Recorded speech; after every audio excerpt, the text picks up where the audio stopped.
Now, once you've done the hard part, which is like, subscribe, and follow, then you go on to the tough stuff. Like, if you find stories, just send them to us at TITR@netradio.network. And then you can comment wherever and whenever you see this, hear this, or imagine this. This is True, Really News with Scott Combs and Tony Vercanis. All the news you're about to hear is true. Really? As far as you know.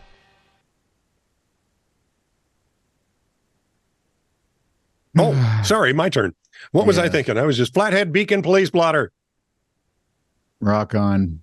2:02 a.m. Following a breakup, a woman called law enforcement asking if they could get her now ex-girlfriend to come and say goodbye. Uh-huh. Why? Why would you bother? And why would you call 911? Exactly. 9:24 a.m. Two flannel-wearing men were arguing over a parking space. That's a heck of a description.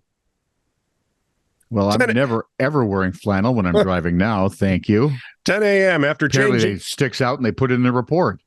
After changing the locks in their house, a couple got locked inside.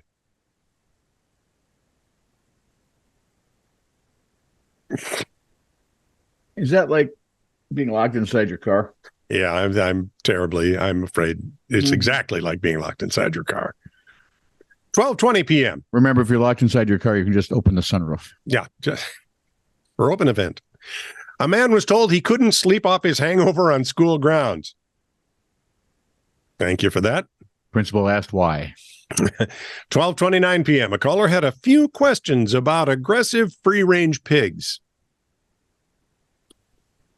Where is this? Flathead Beacon, Montana. Or, Flathead, Montana, up by Kalispell. Like Iowa. No, that's Arkansas. I would expect pigs. 1:42 p.m. Someone requested animal control's help to take care of a rogue chicken that was terrorizing the neighborhood. Bark, bark, bark. Oh, great. We had to have a chicken story right after I watched Two Guns. Thank you. See? Go get that. An unnamed 22-year-old man in Warsaw of the Poland variety outwitted mall security guards for a time.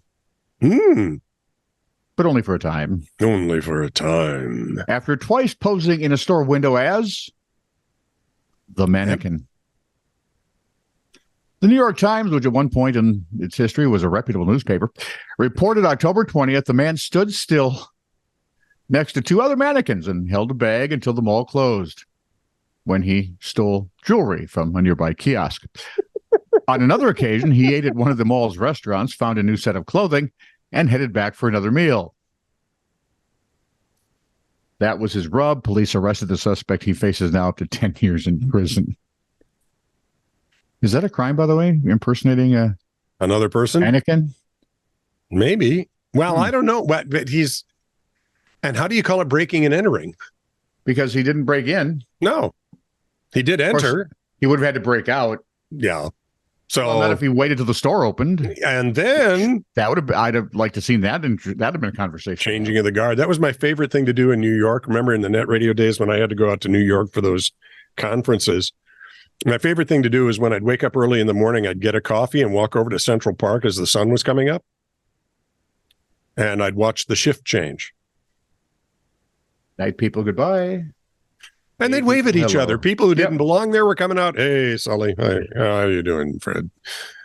Yep. If they saw them anywhere else, they would never know them.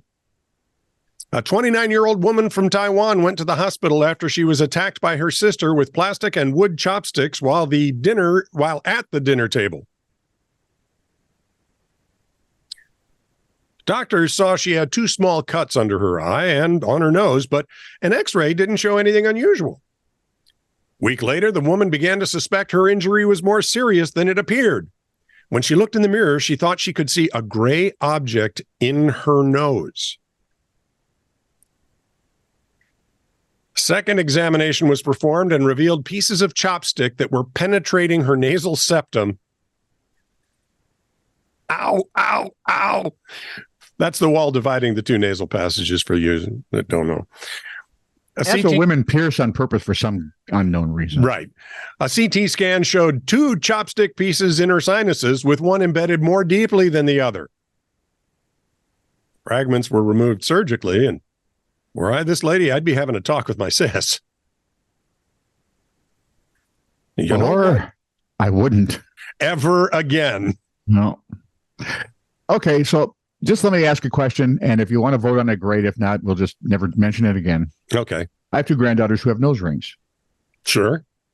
9 times out of 10, when you first see them, now that I'm getting used to them after a couple of years, my first thought is they have boogers hanging out of their nose. Mm-hmm. Mm-hmm. They can also hide them, right? They flip them over and it hides up in there. Yep. Does anyone, other than I'm guessing cows and ranchers, find these nose rings attractive? And if you could tell me why, I would really appreciate it.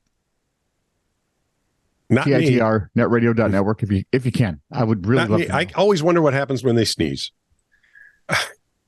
They spit like the rest of us. Well, I'm just thinking the mess that creates, and then you got. I don't even want to. Well, for one, they're my daughter's daughters, so I have to dip them in alcohol. Of a sneeze is, oh, okay. When she was a kid, she could blow walls down. Right. I'm talking brick walls from newly built buildings. If you yell when you sneeze, it gets really loud. Thank you. If you pinch your neighbor when you sneeze, you get slapped too. This is true, really news.